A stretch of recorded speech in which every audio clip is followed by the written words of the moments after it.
with Trudy Trudeau tied to the wing of a 1917 Curtis Jenny. How evil can you get? And there's Percy. Hey, yeah, now you're going in the right direction, but now she's up in the air and you're in a car.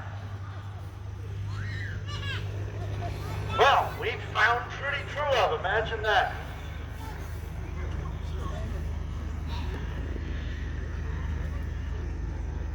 The airplane that is carrying Trudy to her, who knows what her fate, let's put it, is an original 1917, 1918 Curtis Jenny.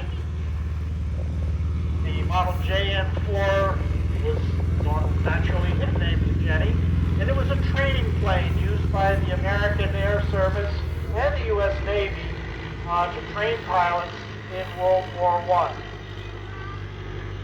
That was our major contribution to World War I in the air, was to train hundreds and hundreds of American pilots in the Curtis Jenny.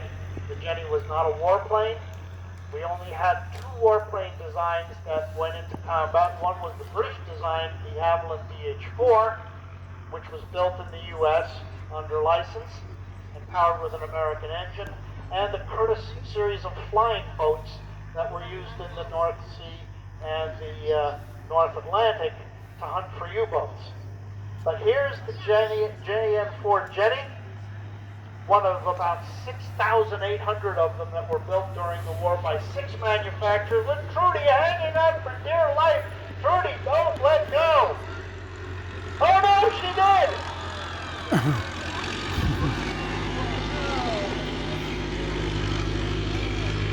Yes, Trudy, falling into the trees. Oh my goodness. That's gonna leave a mark. No parachute. Just falling. Hey, Percy's caught her! Oh my goodness! He caught Trudy as she fell from the airplane! Amazing! That's why Sir Percy Goodfellow is the hero! He's always in the right place at the right time, if only a little bit late. So, all's well that ends well. Percy and Trudy reunited.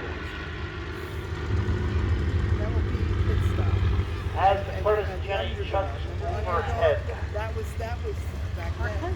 There's our hero and heroine. Give them a big cheer. Hooray! For Sir Percy!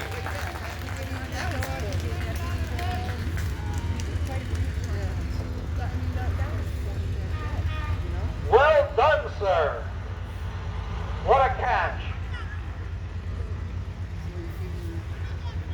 So after the war, there were thousands of Curtis Jennies that had been built that were available for ex-military pilots to buy and to try their luck at earning a living. And as I said before, these were the airplanes that were used by the barnstormers, flying around the countryside offering rides. So think back.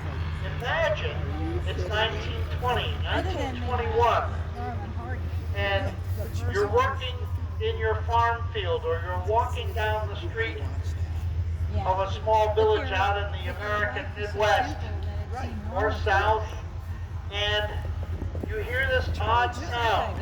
It sounds like your neighbor's farm tractor chugging along, but it's coming from the sky, and you look up, and this is what you see flying overhead. This is the view 100 years ago that most Americans had when they saw their very first aeroplane or flying machine. Curtis Jenny, the immortal Jenny. Now this is a very special Jenny. It was purchased by Cole in 1957, and he restored it starting in 1967. And it's one of only 3 Jennies in the world that are flying today with the 180 horsepower Hispano-Suiza V8 engine instead of the standard Curtis 90 horsepower V8. So there were only about a quarter of all the Jennies built with the Hisso, as the Hispano-Suiza engine was called. And this is one of them, painted in the colors of an airplane that served the Naval Air Station in Pensacola, Florida, where naval aviators are still trained to this day. Pilot Brian Coughlin lining up the Jenny now for final approach.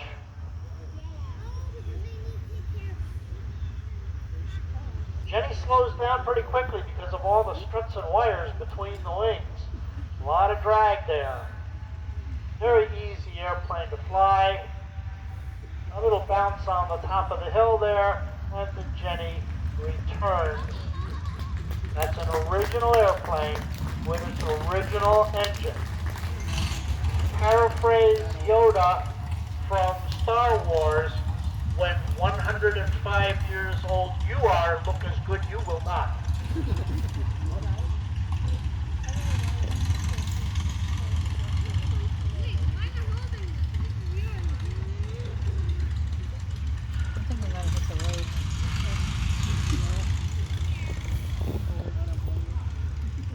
So, on with the show. The next chapter of our silent movie, melodrama, birds, the bees, the butterflies, and the bombs, opens with Sir Percy and Trudy driving along the lane towards the village Peace out. of Marleyduke. Happy birthday. Trudy apparently having recovered from the traumatic experience of falling from an airplane. She's a resilient gal, you have to say that for her. And so they're off on some kind of adventure, and they seem to be having engine trouble. Normally the Model T is a pretty reliable car, but they seem to be stuck. Percy, you gotta figure out what's wrong with the engine, I guess. Oh, wait, let's see. Oh, look, he's found a field of flowers. So he says to Trudy, go pick some flowers while I fix the car. And burns his hand on the radiator. That's a good start. Uh-oh, who's coming up from the village? It's the evil Baron, and what has he got in his hands? It's smoking. It doesn't look good. It's a gigantic TNT bomb. And he put it on Percy's car. Percy, look out, there's a bomb. Get rid of it, it's going to explode. Get rid of that bomb. The bomb explodes. And the Baron uses that opportunity to kidnap Trudy again. Percy, he's getting away with her again. Run, run, Percy, run. Oh, he's given up. He's confused. I think that bomb has him a little bit dazed. Is the car going to start? Well, at least his car started. All right, Percy, go chase the Baron. Get Trudy back. Don't let her go for another airplane ride. Wait, what do you mean, which way? You just saw them. They're headed north. North. That way. The other north. Yep. Send the bombers, says Percy. All right, well, now he's getting serious. We go from Pierre dropping one bomb, now we have an entire squadron of British bombers being dispatched by Sir Percy Goodfellow. I only hope they don't drop any bombs on Trudy. So we've got 3 of our Golden Age biplanes taking off as bombers today. The first one, the large yellow airplane,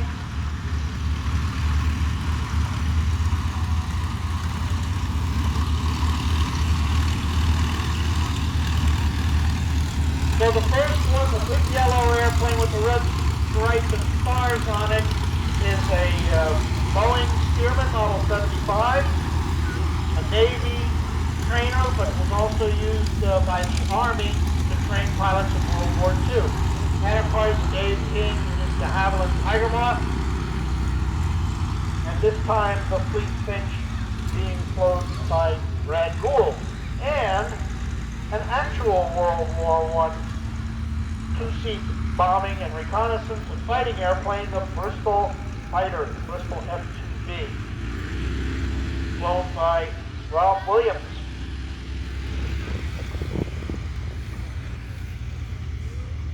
The Bristol fighter was one of the most capable airplanes of the First World War. Two-seater was used primarily for reconnaissance and fighting, but could also be used as a bomber, was so effective that after it was introduced in 1917, it remained in production until 1927 and remained in service in the Royal Air Force around the world in their empire until 1932. So that was one heck of an airplane to stay in frontline service for more than 10 years. So our bombers are now lining up at the north end of the field. Sir Percy before they actually leave the ground. And first to take off again is the Boeing Stearman Model 75.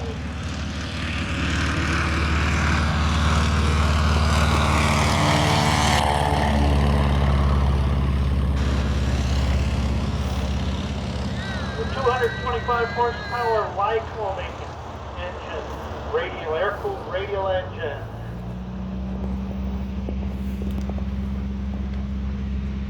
And next, Dynamite Dave King in the de Havilland Tiger Bomb. 130 horsepower, 4-cylinder, air-cooled 50 Major engine.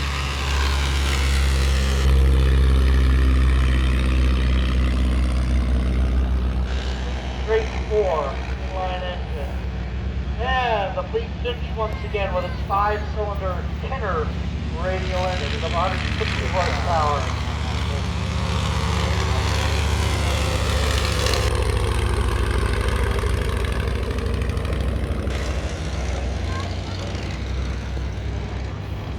Last but not least, the Bristol fighter, the F-2B.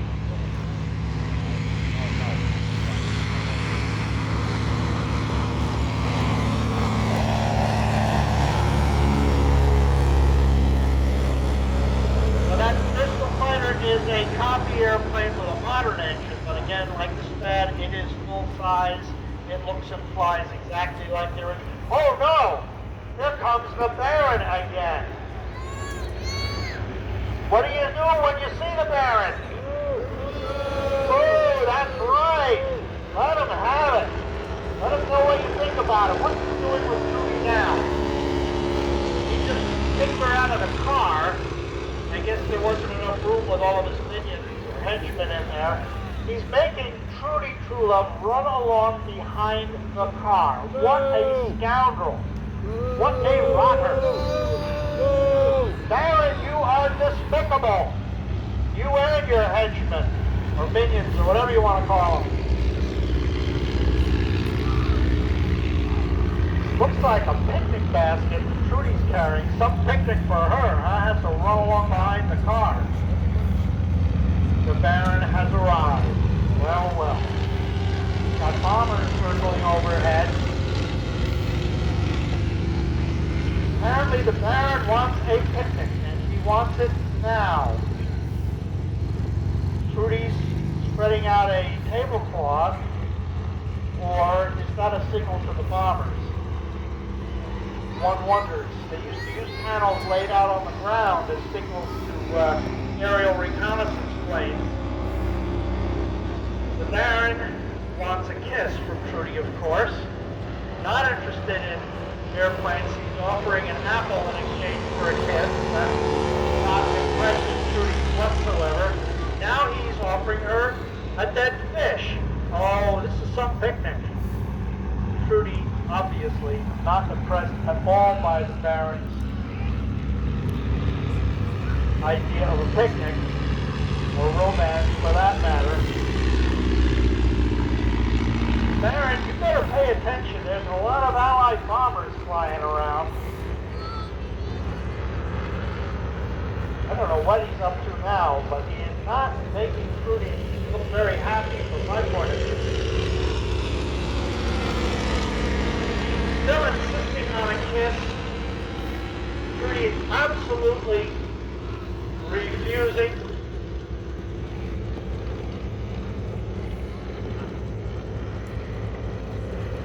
This picnic's going nowhere, but we've got 4 bombers in the air. So what are you going to do, Baron? She's already rejected you about 15 times. Got any other tricks up your sleeve? Flowers. Finally, he comes up with flowers. Oh, and he's down on one knee. Now he's got some kind of an idea. The bombs are falling. They've got your number now, Baron. They're bombing your headquarters in Farley Duke. He's still not getting any cooperation from Trudy. He's totally ignoring the airplane.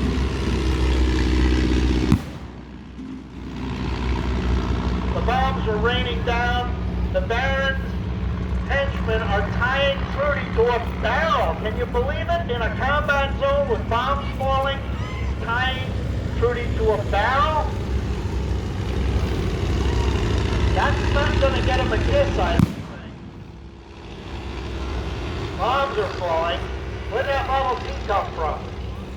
Trudy's tied to a barrel. Now the Baron is...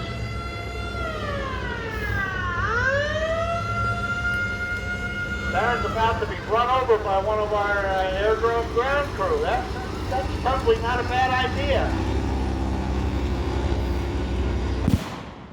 Bristol fighter just dropped the bomb. The taxi cab of the barn is out there on the field. The Baron's Studebaker's on the field. The Model T pickup truck. We've got a steerman diving in with another bomb. Trudy's still tied to the barrel. So Percy's nowhere in sight. The bombs are raining down.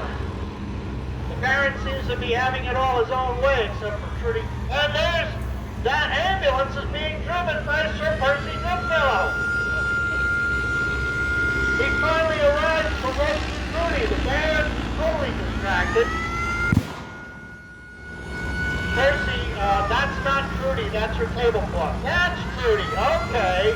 Now you got the right idea.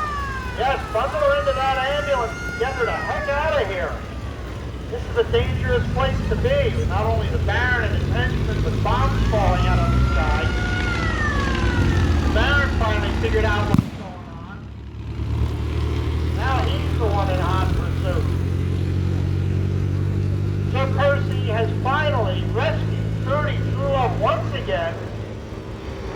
The Baron is foiled. Curses, Baron, you're foiled again. Bombs are still falling from the sky. The Baron dejectedly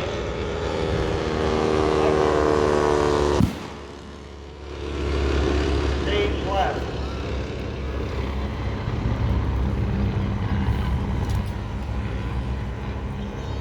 All right. It's been an exciting interlude, but here comes Sir Percy and Trudy in the ambulance, triumphant once again. Triumph over all. Our hero and heroine, finally, victors over the evil Black Baron.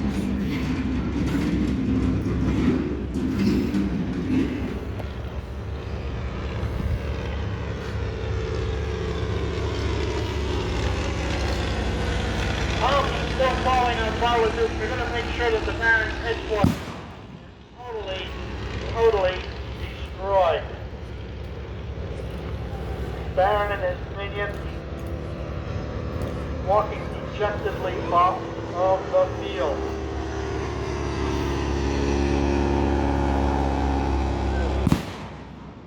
Wow, that bomb actually landed close to the explosion. Miracles do happen.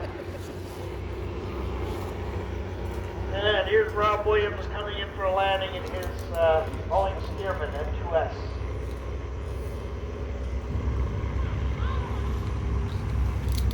Perfect, smooth 3-point landing.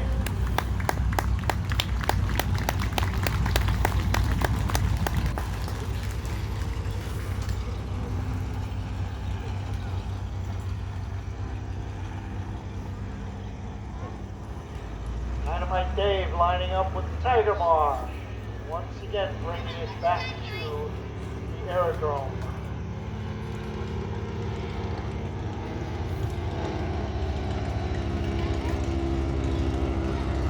Very nicely done, as always.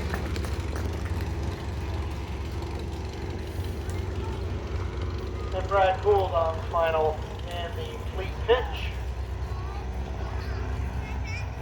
Another one of our newer pilots added to our roster this year.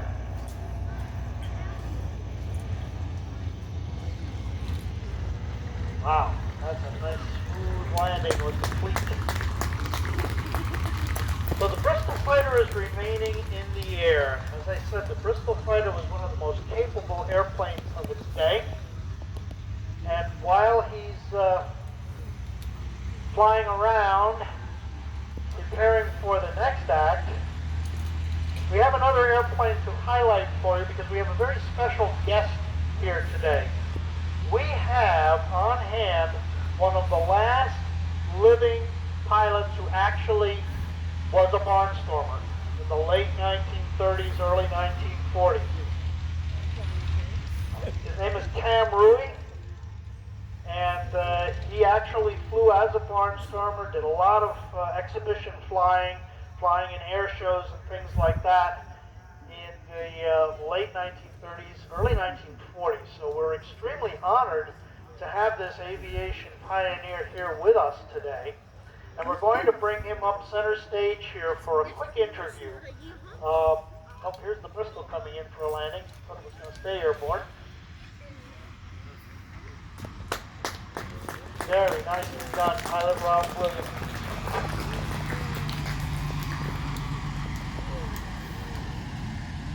As you can see, that Bristol's a two-seater. Got an observer in the back cockpit with twin machine guns on a rotating mount that can fire in all directions behind the airplane, and the pilot has a single gun that fires forward as well. So here is Mr. Tam Rui. He's getting out of our Model T pickup truck, and we're going to bring him over to the microphone. Well, we have brought the microphone to him. That was considerate. And we're going to do a little interview here. Hello, Mr. Rui. How are you today? What? I said, how are you? How old are you, by the way? 99. 99 years old. Imagine that. We flew in the 1930s and 40s. So I bet you had a lot of different experiences, Mr. Rui. Did you ever fly in fog before we had radar and instruments? Did you ever fly in the fog? You ever fly in the fog, Mr. Rui? Yeah, I had a dog. You had a dog. Next one, big. A little hard of hearing. So, we have an airplane to show you. It's a Great Lakes sport trainer. Have you ever flown a Great Lakes? Have you ever flown a Great Lakes, Mr. Rui? Yes, I've flown a Great Lakes. Some of these others as well. Wow, okay. Very, very nice. So we're going to bring up this Great Lakes trainer, which we use in our Saturday shows. And we want to get some photographs. And if you want to come down with your cameras to the fence line as well, we're going to get some photographs of Mr. Rui with the Great Lakes, which, as he just said, is one of the types of airplanes that he flew in the 1930s and 40s. Remember, he was not only a barnstorming pilot, but he flew air shows and other kinds of exhibition flying back in those golden days of aviation. So this will probably bring back some memories for him to actually pose for pictures with a Great Lakes. And we've got a ladder out there, so I guess we're going to try to put him in the cockpit for some photographs as well. That will be exciting for him, I'm sure. So just bear with us for a couple of minutes, because there aren't many of these guys left, as you can imagine. And it's quite a special occasion for us to have Mr. Rui here this afternoon. So we brought up the Great Lakes. Obviously, it's not scheduled to fly in the show today, but we thought we'd bring it up for some photographs. Our staff photographer is out there on the field with his big array of cameras. But I think the airplane's close enough to the fence that you folks can get some pictures too. So we've got the ladder. We're going to help our 99-year-old pilot to climb into the cockpit of a Great Lakes once again. They've got him facing the wrong way. Help him turn around, guys. Boy, he's pretty spry for 99. Whoa, he just dropped right out of sight. I think we need a few more cushions for poor Mr. Rui. He's practically out of sight there in the cockpit. Can we get a seat cushion or something to boost him up so that we can actually get a picture of him in the cockpit? Well, is anybody going to go for a cushion? He's totally out of sight right now. He's so short. And our usual pilot of that airplane is quite... Oh, there he is. Okay. There he is. That's wonderful. He's waving out of the... Oh, no! He hit the throttle! Get the plane! He's running down the plane. Got the tail in the air. All right, well, okay. Pull back on the throttle, I guess. He must have caught his sleeve in it or something when he was waving. But, wow. All right, well, hopefully he'll get it stopped before he reaches the trees. He's going in a circle now. He's probably pretty confused at this point. Come on, guys, go. Look out, he's coming back. Geez, he hit the throttle again, the tail's in the air. What in the world is he going to turn it off the ground? I don't think I've ever seen a 99-year-old fly an airplane before. I haven't either. Go back on the stick and cleared those trees. Me either. Remember something about how to fly. I'm going to leave here today and it's not going to... Goodness, it's been such a long time. What did you guys do? How'd you let him do that? Well, yeah, but somebody had to be near the cockpit to keep him from hitting the throttle. Well, what are you going to do now?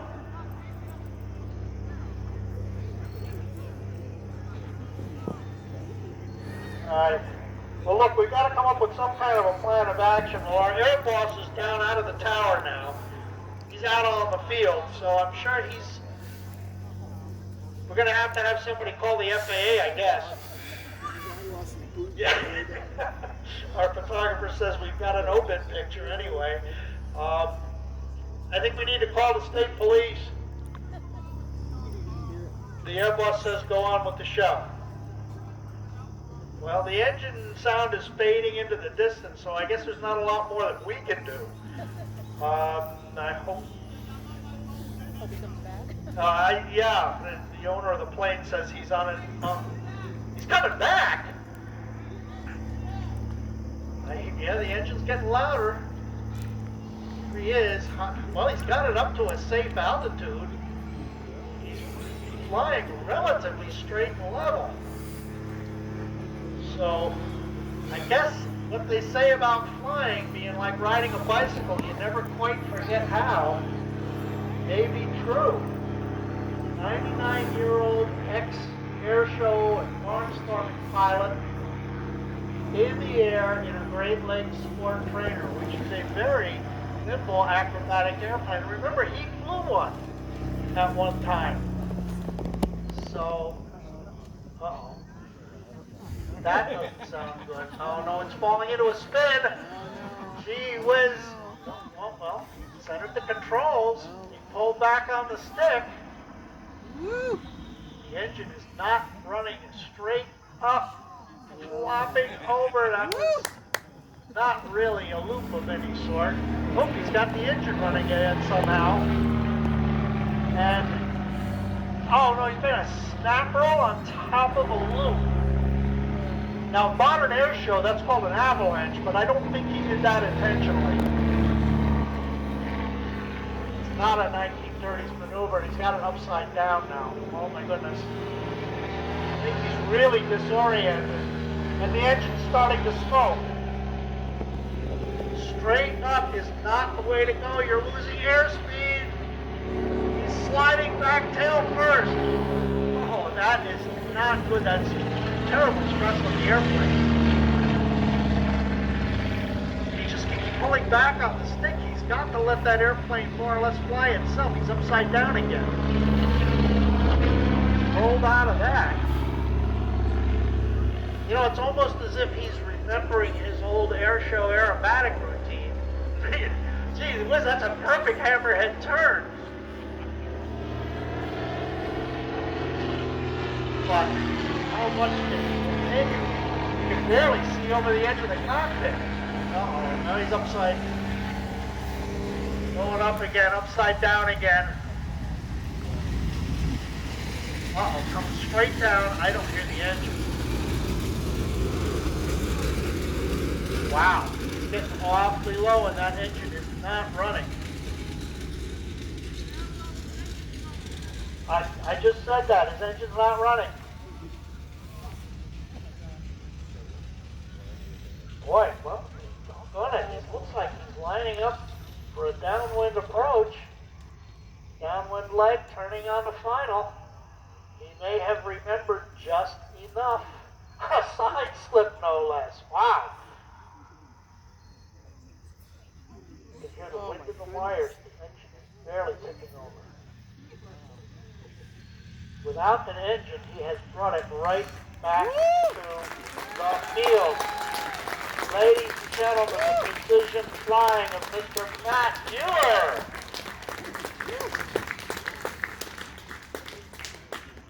Yeah, grab that wingtip.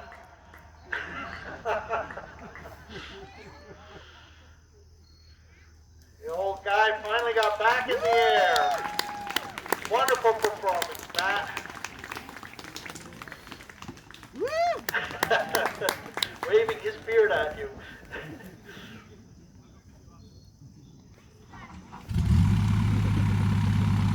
Okay, now after that little bit of silliness, it's back to World War I in the air.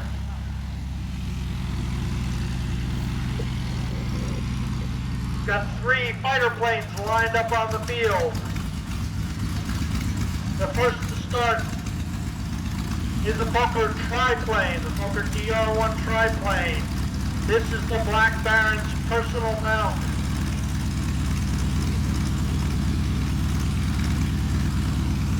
It looks like he may be taking off to challenge Sir Percy to an aerial combat.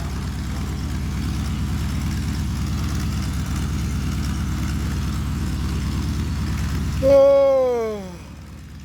Sorry, folks. You can see the Baron's black scarf blowing in the wind.